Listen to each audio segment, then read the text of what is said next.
இன்றே டவுன்லோட் செய்து உங்கள் ஃபேவரட் ஷோக்களை என்ஜாய் பண்ணுங்க. மக்கள் தேர்ந்தெடுத்து கொடுத்த பதவியை ராஜினாமா செய்யறதுக்கு யார் உனக்கு அதிகாரம் தந்தாங்க? உன் சுயநலத்துக்காக மக்கள் கொடுத்த பதவியை இப்படிதான் தட்டி கழிப்பியா? அங்க அத்தனை பேர் சாக கிடக்குறாங்கல்ல, உங்களுக்கெல்லாம் யார் பதில் சொல்றது? இதுக்காகவா நான் உன்னை அந்த பதவியில உட்கார வச்சேன்? எனக்கு வேற வழி தெரியலங்க, அதனாலதான் இப்படி பண்ண. சரி சரி, அழாத. நீ செஞ்ச காரியத்தை நினைச்சு எனக்கு வெக்கமா இருக்கு, வேதனையா இருக்கு. என்ன பண்றது? பேசுறதுக்கு இப்ப நேரம் இல்ல. உங்க மொத்த பேரையும் காப்பாத்தணும். முதல்ல அங்க வா, கவனிப்போம். வா வா.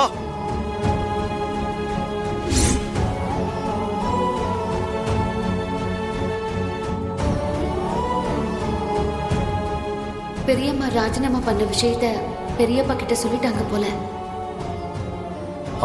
டாக்டர் சொல்லுங்க. டாக்டர், பாதிக்கப்பட்ட மக்களுக்கு உயர்வான சிகிச்சை கொடுங்க.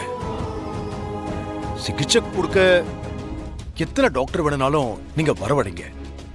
எவ்வளவு செலவானாலும் பரவாயில்ல. இதுக்கு ஆக வேண்டிய மொத்த செலவையும் நான் ஏத்துக்கிறேன். ஒருத்தர் கூட உயிர் பாதிப்பு வந்துடக்கூடாது. சரிங்க சார், பாத்துக்கிறோம்.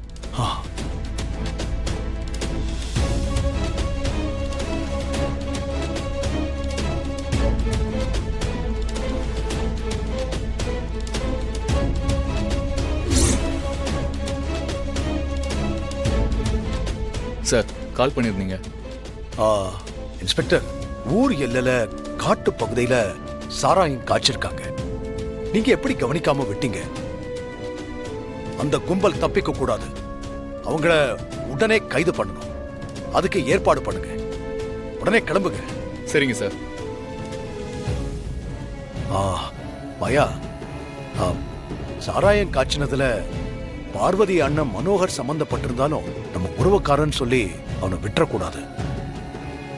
மொத்த கும்பலும் கைதாகணும். நான் சொல்ற மாதிரி காரியம் பண்ணு. அப்பதான் அவங்கள கைது பண்ண முடியும்.